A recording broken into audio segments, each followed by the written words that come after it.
Carrots are one of those crops that every farm should grow unless you have incredibly heavy clay soils, because the demand is great, and organic carrots especially can really produce a premium quality product. So when we're digging carrots, the goal, if you notice how these are curved, and so many times I see people put it in straight down, and then that actually spears the ends of your carrots. So it's important when you're going in to go straight up and down like this, and then rock it back so that you're not spearing the bottom of your carrots. So I'm gonna go ahead and demonstrate now. So you can see here, pointing it forward, and then going straight in, and then just force it in like that. And if you then, you don't have to go all the way in with the fork, but what you do have to do is then check.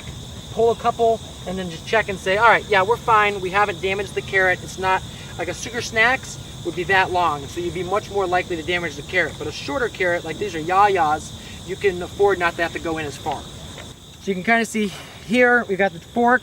We know where our row is. Our row's right here. So we're gonna come about 2 inches off of it, tilt our fork forward, so we're gonna go in straight, and then rock that back like that. And then you can see how they're all loosened now, and then we'll just keep working our way down the bed.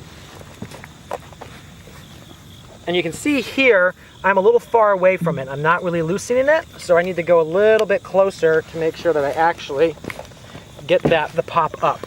And when the tops kind of rock back is when you know you've got a good pop.